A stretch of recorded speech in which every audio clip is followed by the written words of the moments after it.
Ben, c'était notre dernière émission et notre ami Frédéric Bérard avait le goût de participer. Puis vous savez, il parle pas juste de droit, malgré que ce soit un docteur en droit, notre ami Frédéric. C'est pas simplement c'est un féru de sport. Il est pas là encore. Ah, ok, il s'en vient. Ok, c'est bon. C'est un féru de sport aussi. C'est un féru d'actualité. Puis ça, il tentait de venir nous dire bonjour pour une dernière fois cet été. Alors, Monsieur Bérard, toujours bienvenue sur les ondes. Bonjour une dernière fois. Vous en avez fait du chemin avec nous cet été. Ah, plusieurs kilomètres pour venir au village pour te jaser. Écoute. Tu sais, il est chum avec nous. Puis en plus, de l'autre côté, moi, j'ai su qu'il est chum avec Mathieu Marcotte de Week-end 91.9. Ouais. Depuis un méchant bout, là. Hey, moi, Mathieu, là, je l'ai vu pour la première fois, on jouait au hockey ensemble. Il avait une face de poupon avec des petites joues roses. Puis un beau sourire gamin. Un peu comme aujourd'hui, finalement. Il était pas super bon au hockey, fait qu'on lui a dit, garde ta job. Fait qu'il Il y a quelqu'un qui vient de débarquer en studio. Avec un succès certain. Fait que dans le fond, s'il réussit bien chez vous à Québec, c'est un peu grâce à nous à Montréal. C'est ça que je voulais vous dire. OK, d'accord. Es-tu d'accord, Mathieu? Parce que Mathieu vient d'entrer dans le studio. J'ai juste entendu mon nom et la douce voix de mon bon ami Frédéric. J'ai pas compris ce que t'as dit, mais je suis certain que t'as dit des bonnes choses. Fait que merci. Certain, mon vieux. Merci, Fred. Écoute, la seule chose que j'ai à te dire, c'est qu'il y a un podcast où on va le reprendre à 17h30, cette entrevue-là. Fait que... Moi, je sais des choses qui pourraient mettre Frédéric dans l'embarras. Je dis juste ça de même. Et vice-versa. Ben, écoute, tout ce que je sais, c'est que vous avez partagé un vestiaire en jouant au hockey. Fait que je vais spéculer à partir de là. C'est vrai que c'est déjà pas mal, en fait. Bon, Frédéric. Écoute, il y a tellement de choses dont on pourrait parler. Oui. Je sais pas si tu veux commencer par... écoute, on peut pas parler des Canadiens, là, fait je te tenterai pas, là, tu sais. Non, mais je sais, je te tenterai pas. Je te connais assez, tu vas partir sur une chire, puis tu vas t'en aller... je sais pas trop où tu vas t'en aller avec ça, mais en tout cas... c'est loin. Écoute, mais on pourrait parler de hockey pareil. Oui. Oui, parce que là, tu m'as lancé sur une piste, puis j'essaie de comprendre, en fait. Je me souviens de l'affaire Shane Doan, Denis Coderre. Je me souviens de ça. Je me souviens que Shane Doan avait été poursuivi par Denis Coderre sous prétexte que Shane Doan aurait dit une cochonneté sur la glace. Je pense que c'était fucking frog ou je sais pas trop quoi. Ouais, là. exact. Alors, bon, c'est ça. Puis Denis Coderre avait décidé de le poursuivre. Ouais. Ça s'est réglé hors cours de mémoire, cette histoire-là. Alors, bon, t'as-tu des nouvelles informations dans le dossier? J'ai un scoop. Hein? Ouais. Je suis pas journaliste, là, mais ça, je suis assez certain. Tu te rappelles que Don a toujours dit, ouais, qu'est-ce qu'il fait là? J'ai jamais dit ça de ma vie. Puis il était poursuivi par Coderre. Oui. Et Don s'était fâché, puis avait fait ce qu'on appelle de mémoire une demande reconventionnelle, hein, c'est qu'il poursuivait Coderre à son tour. Puis ça s'est réglé hors cours, tout ça plusieurs mois et plusieurs dizaines de milliers de dollars plus tard, si tu te souviens bien. Et si je me souviens bien aussi, il y a un contributeur libéral, un Rizzuto, qui avait envoyé un chèque de 25 000 à Coderre, en fait pas à Coderre directement, mais à ses avocats de chez Fasken Martineau à l'époque pour payer justement une partie des honoraires. Puis l'avocat en question, c'est Raphaël Lescott, qui est plus maintenant chez Fasken. Et l'affaire, tu sais pourquoi ils l'ont réglé? Aucune idée. C'est qu'ils ont eu la preuve, ça faisait déjà un bout de temps qu'ils avaient la preuve, que c'est pas Shane Doan qui a tenu ces propos-là. C'est ça, Coderre le savait. Oui, il l'a su quasiment depuis le début. Évidemment, il ne pouvait pas reculer parce que ça avait l'air fou, de un. Puis de deux, c'était bien plus le fun de faire son petit show en disant « Je suis celui qui défend le français ». Tu te rappelles ça, cette affaire-là, c'est sorti en même temps que le film sur Maurice Richard, où il disait... oui. Puis que Coderre était sorti de là, puis là, il faut défendre le fait français, puis blablabla, blablabla.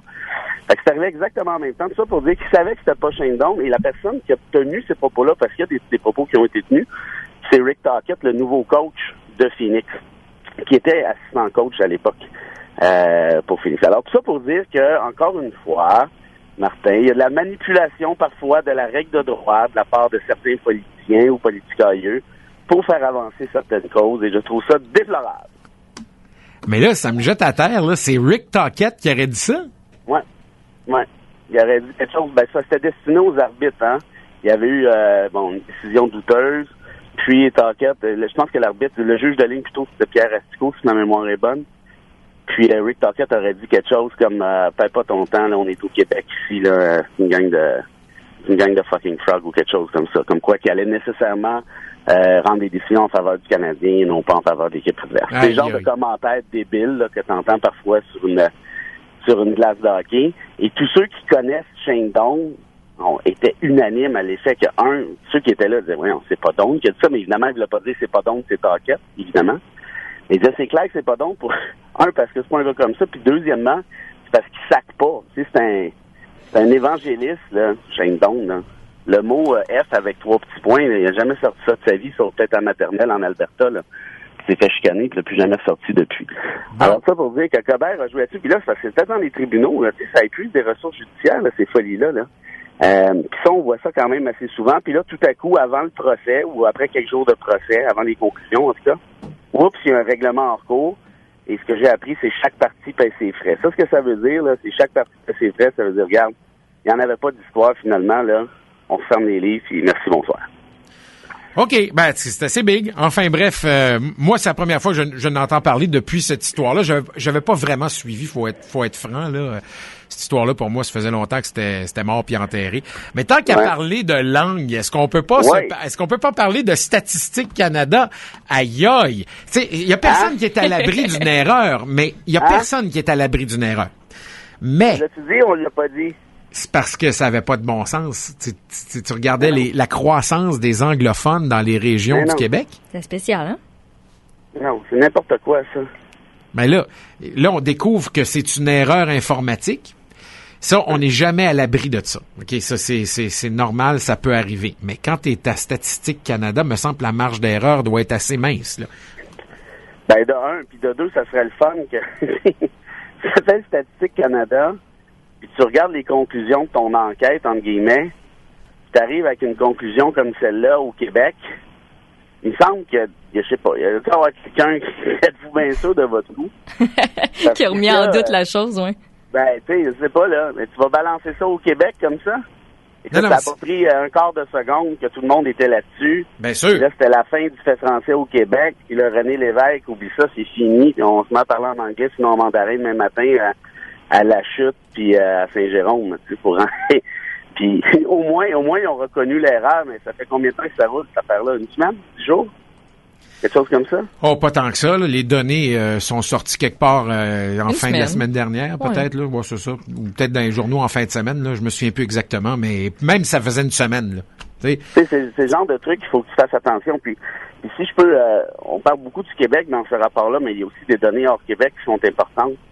Il y a quelque chose qui, en tout cas à mon avis, c'est que la méthodologie de Statistique Canada devrait être modifiée parce que ils évaluent surtout le pourcentage, tu sais, comment je te dirais, par exemple, la représentation des francophones hors Québec.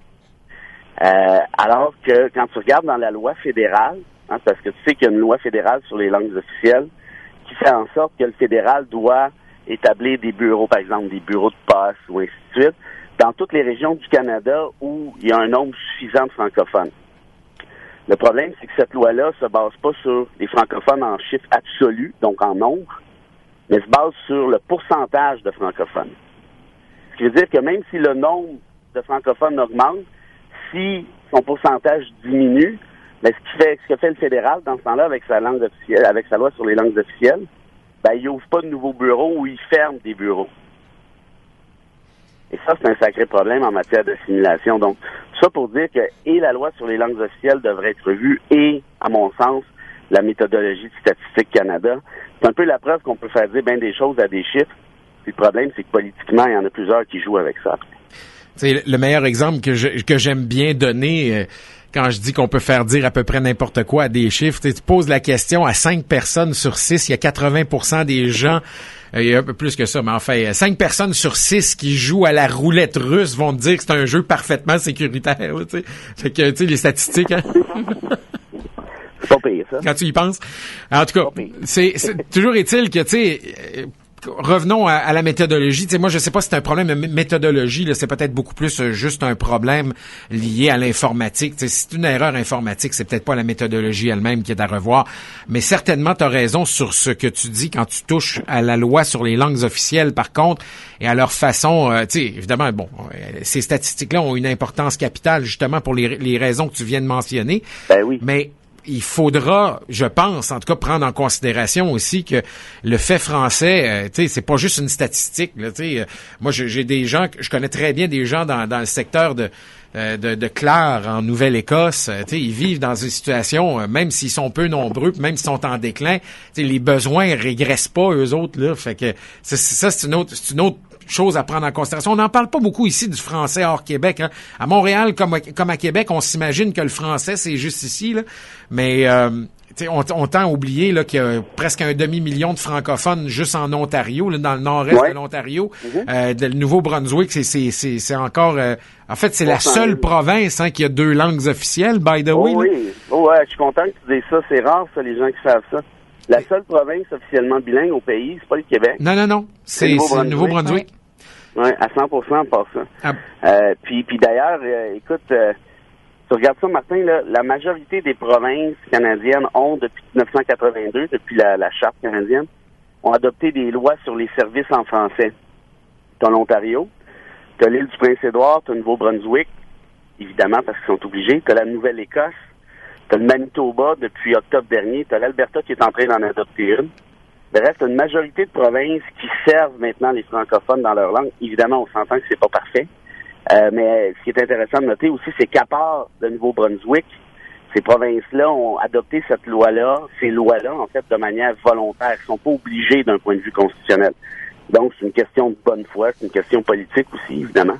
Donc, tout ça pour dire, moi, c'est un peu ma thèse de doctorat portait là-dessus. Puis, ce que tu peux voir en analysant ça, c'est que toutes les provinces, à part le Québec, adoptent graduellement le chemin du bilinguisme législatif et ainsi de suite. C'est long, il y en a qui partent de super loin. La seule province qui, depuis une trentaine d'années, n'a pas fait d'efforts sur le bilinguisme, c'est Québec. Là, évidemment, on pourrait dire, oui, mais Québec traite déjà très bien ses anglophones et tout ça en termes d'hôpitaux, d'écoles, et c'est tout à fait vrai, je dis pas ça. Mais je dis juste que depuis 82, toutes les provinces, sans exception, ont fait des progrès. Certaines ont fait des progrès marqués en matière de bilinguisme, en matière de services notamment. Ce qui n'est pas nécessairement le cas du Québec, même que le Québec régresse un peu ici et là. C'est peut-être pas la fin du monde parce qu'il y a quand même encore beaucoup de droits pour les Anglo-Québécois, mais il y a quand même une tendance qui se crée. Est-ce que ça va être suffisant pour stopper à 100% l'assimilation un peu partout? On verra, mais en tout cas, ce qu'on peut savoir, c'est qu'en droit, là, il y a clairement eu des progrès assez remarquables. Bon.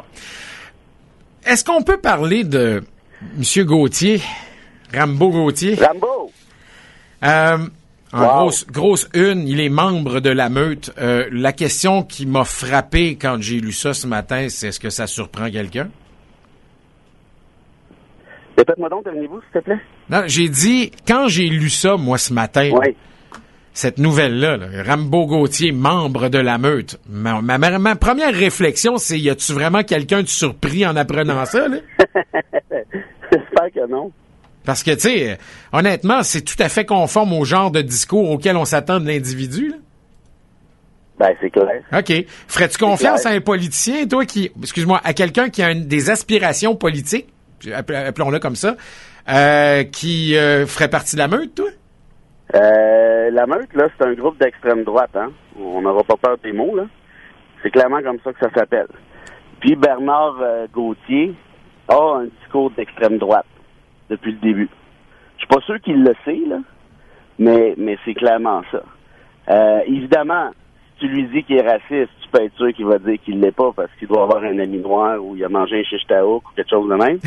Mais c'est le bon vieux classique. Mais regarde tout ce qu'il dit. Puis même sur la page Facebook de la meute et la page Facebook de son regroupement politique, et là je parle de Rambo, tu remarqueras, il y a une politique là-dessus qui est celle de tu ne peux pas traiter quelqu'un de raciste. Puis tu peux pas empêcher quiconque de dire ce qu'il veut sur les musulmans et autres. Et là je te dis, là, c'est le déluge de commentaires islamophobes haineux dans bien des cas. Pourquoi? Ben, il dit, ben, c'est la liberté d'expression. Ouais, mais ça, qu'à chaque fois que j'entends ça, là, tu sais, on semble oublier une affaire, c'est qu'il n'y a pas de... Puis, enfin, je sais pas pourquoi je te dis ça à toi, parce que t'es probablement la meilleure personne pour le savoir, mais tu sais, il n'y a pas de droit absolu, là. Ça n'existe pas, là. Puis la liberté d'expression, là, c'est pas absolu. Oui, il faut la défendre bec et ongle, mais, tu sais, il faut en faire usage avec prudence aussi, là. Ben, c'est relativisé avec les autres droits. C'est relativisé avec les autres libertés. Ben oui. Il y a des limites, ça, c'est clair. Il y a, par exemple, t'as pas le droit au Québec, au Canada, de faire de la propagande haineuse. Tu sais, les discours haineux, là, accompagnés de violence ou suggérant de la violence, là, ça, c'est un acte criminel. Tu peux faire de la prison pour ça, là. Puis il y en a qui devraient surveiller leur Facebook de temps en temps, parce que je vois passer des commentaires parfois, là. J'en avais quelques-uns sur parmi mes amis Facebook qui étaient membres de cette meute-là, là. Je veux dire que c'est pas chic tout le temps, là. Puis ce qui est plus inquiétant, c'est que si je me trompe pas, je pense qu'on parle de 43 000 membres. Ah non, il y a du monde là-dedans. Hey. Puis à chaque fois qu'on essaie de, tu sais, c'est très difficile d'essayer de leur faire, en tout cas de leur opposer un discours, tu sais, de parler avec eux et de ne pas être d'accord. Remarque qu'ils sont venus ici, puis c'était parfait, c'était correct, l'entrevue a été bien, tu sais, je suis obligé de leur donner ça. T'es passé en entrevue? Oui, je les ai passés en entrevue, tu sais, puis c'était correct là, mais tu sais, ils sont pas. Les propos ont pas de bon sens de certaines personnes. Puis ça va bon, d'un individu à l'autre, ça va peut-être des fois trop loin, là. Mais globalement, sur le site web, moi, ce qui m'a fait beaucoup plus réagir, c'est pas tant les propos sur la page Facebook, comme leur mission ou la description de ce qu'ils sont supposés vouloir faire. Et ça, écoute, je veux dire, après ça, tu lis ça, puis si t'essaies de leur faire croire qu'ils sont racistes, ben ils ont exactement la même réaction que ce que tu me dis, c'est-à-dire que non, ils sont jamais racistes, puis c'est juste de mettre une étiquette sur nous autres, puis nous autres, on est juste pour la liberté d'expression. Ouais, OK. Ben oui, mais c'est parce que tu peux utiliser la liberté d'expression pour être raciste aussi, hein. La liberté d'expression, c'est un véhicule, là. Et ça, c'est la première chose. Puis la deuxième chose, moi, ce que je trouve assez fascinant, c'est que la meute dit, non, voyons donc, on n'est pas raciste, on est contre l'islam radical. C'est une religion, c'est pas une race. Ben, regarde les sorties de la meute, là, sur les Haïtiens au stade olympique, là. Il n'y a pas d'Haïtiens musulmans, là, à ce que je sache, là. Là, t'as un gars qui aspire à devenir politicien au Québec qui adhère à ça, là. Ben, non, écoute, c'est plus que problématique. Puis le discours, quand ils disent on est juste contre l'islam radical. Fait qu'évidemment, quand tu dis ça comme ça, je veux dire, qui n'est pas contre l'islam radical? Mais ce qui rajoute après cale. Bon. Fait que rendu là, tu viens de mettre 1,4 milliard de musulmans du monde dans le même bain. C'est intelligent, ça. Fait que si c'est pas un discours parfaitement caricatural, je sais pas c'est quoi. Bref, moi, Gauthier, il y en a plusieurs qui, au début, disent, faut faire attention, il représente certaines personnes, puis faut dialoguer, blablabli, bleu, puis il faut l'écouter, le comprendre, puis... J'ai réfléchi à ça un peu au début, puis j'ai comme laissé aller, puis finalement, je finis par écrire des chroniques sur lui. Je dis, là, non, mais il n'y a pas de dialogue possible, là. Je suis désolé, là, puis je veux pas dialoguer avec lui, puis je veux pas comprendre ce qu'il a à me dire. J'ai compris ce qu'il me dit. Ce qu'il me dit, dans le fond, là, c'est qu'il est raciste essentiellement, puis il y a un danger au Québec. Le danger, ce sont des immigrants, puis ils visent pas juste l'islam, là. Il y a au moins cette cohérence-là, là. Puis c'est tout. Puis moi, à ce compte-là, s'il veut se lancer en politique, en ce qui me concerne, ça devient un adversaire idéologique. Puis il fait de la discussion, c'est tout. Puis il va falloir qu'il vive avec les conséquences de ses propos. Voilà. Il y a une chose qu'il va falloir apprendre aussi, la différence entre la liberté et la licence. C'est pas un mot qu'on utilise souvent dans ce sens-là au Québec, mais le mot licence dans sa définition littéraire, qui dit qui veut dire une liberté excessive qui tend au dérèglement moral. Mm-hmm. Ça, là, c'est ce que la meute fait avec les propos qu'ils tiennent. C'est pas de la liberté d'expression, c'est de la licence. T'as tout à fait raison. Je suis parfaitement d'accord. Puis en fait, ce que je peux pas dire que je le sais, mais je me doute que ces gens-là sont activement surveillés actuellement. Et si les débordements continuent, ce qui va arriver, à mon sens, là, il va y avoir des arrestations et des accusations. Qu'est-ce qui va arriver après ça? Là, ils vont jouer aux victimes, aux martyrs. Et puis comment ça va se terminer? Le bon vieux discours de victimisation. Et ce qui m'inquiète le plus, c'est qu'au-delà de Rambo Gauthier, c'est vrai que ça interpelle certaines personnes, ce discours-là, la preuve, les 43 000 fans de la page Facebook de la Meute. Électoralement parlant, ça s'en va où? Je sais pas. Frédéric, je voulais profiter de ces quelques dernières minutes pour te remercier de ta collaboration cet été. Écoute, on est juste resté 5 semaines, mais tu as été là toutes les semaines. Ça a été fort apprécié. Puis je voulais dire que c'est fort intéressant de t'écouter, puis de partager, puis de dialoguer.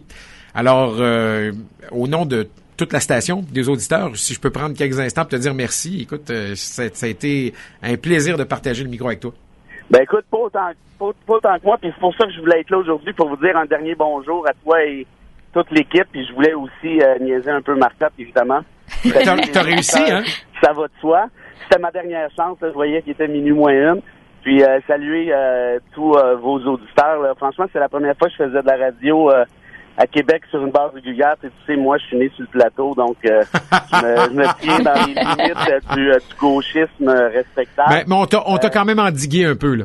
Et puis je pourrais dire que c'est probablement parmi, et ça, j'espère que mes amis gauchistes du plateau m'entendront pas, mais ça a été parmi mes gigs médiatiques les plus appréciés depuis un sacré bout de temps. Vous êtes une bonne gag, c'est vraiment le fun, c'est de la bonne radio, là, je sais pas. Salut, merci. Salut, à bientôt. Frédéric Bérard, docteur en droit, commentateur, amateur de sport. C'est pas. Hey, j'ai failli lui poser des questions sur le tennis, j'ai oublié. J'aurais dû. Ben oui, hier avec le gars dont je sais jamais où mettre les V-O-L-A-V, qui est Chapovalov. Denis. Ça marche, ça? Chapovalov. Oui, c'est ça. Mais moi, je connais pas assez le tennis pour en parler. Là. Moi non plus. Je vais pas mettre les pieds dans les plats. Puis, mais faut savoir qu'hier, c'était tout un match. Il a battu Rafael Nadal quand même. Hein? C'est pas rien. 18 ans. C'est pas rien. Canadien. Moi, je connais pas assez le tennis pour l'apprécier, mais de ce que je sais des gens qui connaissent ça autour de moi, ils étaient tous bien impressionnés. As-tu vu les images? Va juste voir la fin du match. Quand le gars réalise que la dernière balle qui vient de se passer, là, ben, ça lui donne la victoire sur Nadal. Il est couché sur le terrain. C'est trop beau à voir. Ben, je présume, c'était son idole de jeunesse, hein? C'est ça que tu me disais, hein? Je sais pas si c'était son idole de jeunesse, mais il y a une photo qui circule présentement sur les réseaux sociaux où on le voit il y a 9 ans. Donc, il avait, 8-9 ans. À l'époque, il était à un tournoi où il y avait Rafael Nadal et il est posé à ses côtés. Et puis 9 ans plus tard, ben, le voilà qui bat Rafael Nadal. Parlons d'une ironie. Si vous êtes amateur de plein air, connaissez-vous Arbrasca à Duchesnay? C'est un parcours d'aventure aérien qui offre, écoute, d'abord, ben du plaisir. 2, une vue hallucinante sur le lac Saint-Joseph. C'est juste à 30 minutes de Québec, ça. Ah ben non, c'est à côté, là. Écoute, petit et grand, là, vous allez être comblés là-dedans. Une variété de parcours, dont un pour les jeunes de 7 à 11 ans. Il y a une tyrolienne de 1000 pieds, une boucle extrême pour les plus audacieux également. Fait que si ça vous tente de vivre une expérience inoubliable à la cime des arbres et au rythme de la nature, ben c'est Arbrasca. Je vais vous permettre d'y aller sur le bras, tiens, si ça vous tente. Je donne 2 entrées pour adultes à Arbrasca Duchesnay. Ça inclut la grande tyrolienne. Ça vaut presque 80 $. C'est valide pour toute la saison estivale. Alors, je vais donner ça à la 3e personne qui nous appelle. C'est bon, ça. Au 780-1021. 780-1021. Arbrasca, c'est bien belle fun. Ça nous fait plaisir de vous faire gagnant cet après-midi. Nous, on s'arrête quelques instants. Court moment. Et on s'informe juste après.